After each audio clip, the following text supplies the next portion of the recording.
Test tube baby শব্দটি আমরা অনেক শুনেছি, কিন্তু এই টেস্ট টিউব বেবি আসলে কি সে সম্পর্কে আমাদের খুব কমই ধারণা আছে।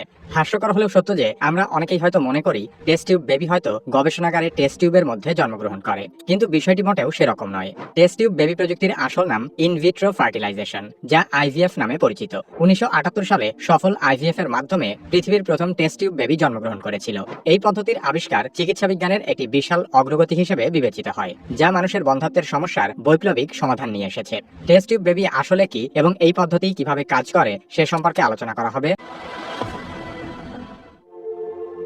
1970-এর দশকে ব্রিটিশ বিজ্ঞানী রবার্ট এডওয়ার্ডস এবং চিকিৎসক প্যাট্রিক সেপ্টো টেস্ট টিউব বেবি প্রযুক্তি উদ্ভাবনের জন্য কাজ করতে শুরু করেন। তারা ইনভিট্রো ফার্টিলাইজেশন পদ্ধতির প্রয়োগ ঘটাতে সফল হন। এটি মূলত নারীর দেহের বাইরে ডিম্বাণু নিষিক্ত করার প্রযুক্তি। 1978 সালের 25 জুলাই ইংল্যান্ডের ওল্ডহ্যামে লুইস ব্রাউন নামে বিশ্বের প্রথম টেস্ট টিউব বেবি জন্মগ্রহণ করে। তার জন্মের মধ্য দিয়ে টেস্ট টিউব বেবি প্রযুক্তি সারা বিশ্বে আলোড়ন তোলে। এই প্রযুক্তি প্রমাণ করে যে বন্ধ্যাত্ব সমস্যা একটি শারীরিক সীমাবদ্ধতা হলেও বিজ্ঞানের সাহায্যে এটি সম্পূর্ণ সমাধানযোগ্য। প্রথম দিকে টেস্ট টিউব বেবি প্রযুক্তি নিয়ে অনেক বিতর্ক এবং চ্যালেঞ্জ ছিল। কিছু মানুষ এই পদ্ধতিকে অপ্রাকৃতিক এবং অনৈতিক বলে মনে করত। অনেকেই টেস্ট টিউবে নিষিক্ত ভ্রূণকে কৃত্রিম সন্তান হিসেবে ভুল ব্যাখ্যা করার কারণে ধর্মীয় দৃষ্টিভঙ্গিতেও এই প্রযুক্তি নিয়ে বিভ্রান্তি ছিল। তবে লুইস ব্রাউনের জন্মের পরে এই ধারণা অনেকটাই পাল্টে যায় এবং এই পদ্ধতি ধীরে ধীরে স্বীকৃতি লাভ করতে থাকে। 2010 সালে রবার্ট এডওয়ার্ডসকে টেস্ট টিউব বেবি প্রযুক্তি নিয়ে গবেষণার জন্য চিকিৎসা বিজ্ঞানে নোবেল পুরস্কার দেওয়া হয়। অতীতে নিঃসন্তান দম্পতিদের ক্ষেত্রে মনে করা হতো হয়তো শুধুমাত্র নারীর সমস্যার কারণেই সন্তান হচ্ছে না, কিন্তু চিকিৎসা বিজ্ঞানের আধুনিকায়নের পর জানা যায় নারী বা পুরুষ উভয় লিঙ্গের মানুষই বন্ধ্যা হতে পারে। তবে এই বন্ধ্যত্বের সমস্যা আবার সবার একরকম নয়। নারীরা তাদের প্রজননতন্ত্রের নানা ধরনের রোগের কারণে সন্তান ধারণে অক্ষম থাকেন।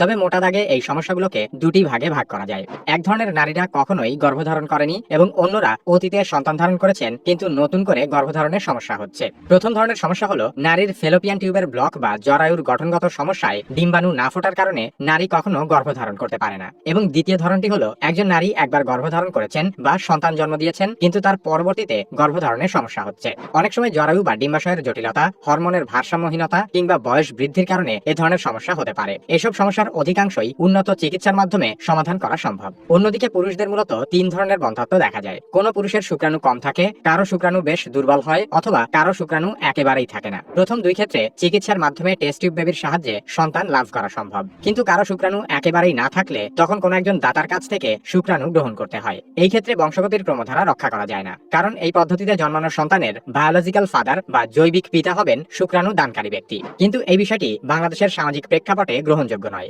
এবং ইসলাম ধর্মেও এই বিষয়টি জায়েজ নয়। তবে প্রথম দুই ধরনের ব্যক্তির ক্ষেত্রে ইসলামী শরীয়তের পর্দার বিধান মান্য করে চিকিৎসা নিতে পারলে টেস্ট টিউব বেবি গ্রহণে কোনো সমস্যা নেই। টেস্ট টিউব বেবি বন্ধ্যা নারী পুরুষের সন্তান ধারণের জন্য পরীক্ষিত এবং কার্যকরী একটি পদ্ধতি। যারা স্বাভাবিক উপায়ে সন্তান ধারণ করতে পারছেন না, চিকিৎসকেরা টেস্ট টিউব বেবি বা ইনভিট্রো ফার্টিলাইজেশন পদ্ধতির মাধ্যমে তাদের সহায়তা করেন। এটিও সম্পূর্ণ প্রাকৃতিকভাবে সন্তান প্রসব করার মতো একটি প্রক্রিয়া। প্রাকৃতিক উপায়ের সাথে টেস্ট টিউব বেবির মূল পার্থক্যটি হলো এই পদ্ধতিতে সন্তান ধারণের প্রক্রিয়াটি আংশিকভাবে শরীরের বাইরে সম্পন্ন করা হয়। প্রথমে নারীর শরীরে কিছু হরমোনাল ওষুধ প্রয়োগ করা হয়, যা একসঙ্গে অনেক ডিম্বাণু তৈরি করতে সাহায্য করে। ডিম্বাণু পরিপক্ক হলে একটি ছোট অস্ত্রোপচারের মাধ্যমে সেগুলো সংগ্রহ করা হয়। এরপর পুরুষের শুক্রাণু সংগ্রহ করা হয়। শুক্রাণু এবং ডিম্বাণু পরীক্ষাগারে একত্রে রাখা হয় যাতে তারা স্বাভাবিকভাবে নিষিক্ত হতে পারে। কিছু ক্ষেত্রে একটি শুক্রাণু সরাসরি ডিম্বাণুর মধ্যে প্রবেশ করিয়ে দেওয়া হয়। নিষেকের পর ডিম্বাণু থেকে ভ্রূণ তৈরি হয়, যা পরীক্ষাগারে কয়েকদিন রাখা যায়। এর মধ্যে যে ভ্রূণটি সবচেয়ে স্বাস্থ্যকর মনে হয় সেটি একটি সহজ এবং ব্যথাহীন প্রক্রিয়ার মাধ্যমে নারীর জরায়ুতে প্রতিস্থাপন করা হয়। এরপর ভ্রূণটি স্বাভাবিক প্রাকৃতিক নিয়মে জরায়ুতে বৃদ্ধি পেতে শুরু করে এবং শেষ পর্যায়ে গর্ভধারণ হয়।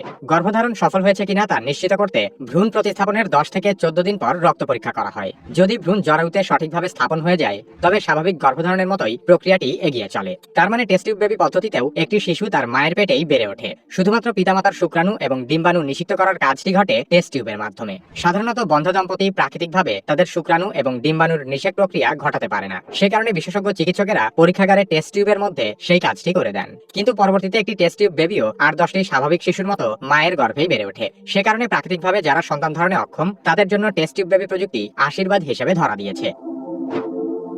বাংলাদেশে 1990 এর দশকেই টেস্ট টিউব বেবি প্রযুক্তির আগমন ঘটেছিল। তবে ঢাকা শহরে প্রথম টেস্ট টিউব বেবির জন্ম হয় 2001 সালে। মজার বিষয় হলো ফিরোজা বেগম ও আবু হানিফ দম্পতি 16 বছর ধরে সন্তানহীন থাকার পর টেস্ট টিউব বেবি প্রযুক্তির মাধ্যমে হীরা, মণি ও মুক্তা নামে একসঙ্গে 3 কন্যা সন্তান লাভ করেন। তারপর থেকে ধীরে ধীরে এই প্রযুক্তি বাংলাদেশেও জনপ্রিয় হয়ে উঠতে শুরু করে। বর্তমানে ঢাকা সহ দেশের বিভিন্ন চিকিৎসা কেন্দ্রে টেস্ট টিউব বেবি প্রযুক্তি সহজলভ্য।